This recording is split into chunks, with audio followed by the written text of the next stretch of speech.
বাংলাদেশ পানির দেশ, নদী নালা, খাল বিল, হাওর বাওর, সমুদ্র, এসব ব্যাপক মৎস্য সম্পদে অত্যন্ত সমৃদ্ধ। একদিকে বৈচিত্র্যময় অভ্যন্তরীণ জলাশয়ে পরিপূর্ণ এই দেশের মৎস্য সম্পদের উন্নয়ন ও সম্প্রসারণের যেমন ব্যাপক সম্ভাবনা রয়েছে, অন্যদিকে বিশাল বঙ্গোপসাগরের অফুরন্ত মৎস্য সম্পদও আমাদের জন্য পানিভিত্তিক অর্থনীতি বিকাশের সুযোগ করে দিয়েছে। আমাদের দেশের জনগণের প্রাণীজ আমিষের চাহিদা বিরাট অংশ পূরণ হয় মাছ থেকে। একই সাথে 12 লক্ষ নারী সহ কর্মক্ষম জনগোষ্ঠীর একটা বিরাট অংশ প্রত্যক্ষ ও পরোক্ষভাবে এই খাতের সঙ্গে জড়িত। তবে এই খাতের ব্যাপক সম্ভাবনাকে কাজে লাগিয়ে আরও বিপুল সংখ্যক তরুণ সফল উদ্যোক্তা হয়ে উঠতে পারবে বলে আমি আশা করি। প্রায় বলে থাকি যে এদেশের পানি প্রবাহ, বিশাল সমুদ্র আমাদের জন্য অত্যন্ত গৌরবের একটি সম্পদ। আমরা পেয়ে গেছি, আমাদের কষ্ট করতে হয় নাই,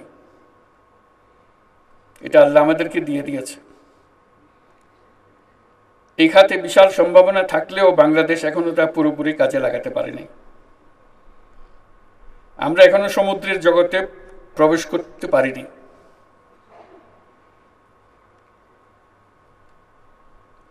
সমুদ্র আমাদের জন্য অপেক্ষা করছে তার উপহার নিয়ে।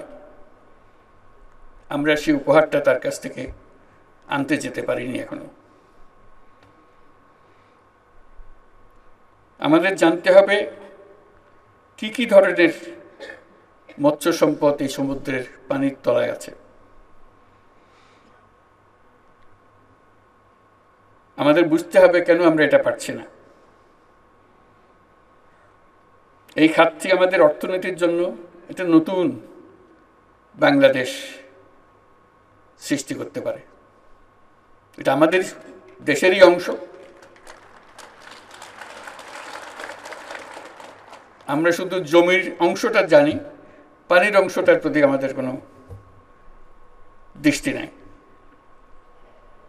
এটা জমির যে বাংলাদেশ, তার চাইতে আরো বড় পরিমাণ দেশ আমাদের, কিন্তু আমরা অবহেলা করে যাই। সেটা যে আছে স্বীকারও করি না। সেটি সম্পদ নিয়ে অপেক্ষা করছে, সেটাও আমরা স্বীকার করতে রাজি না।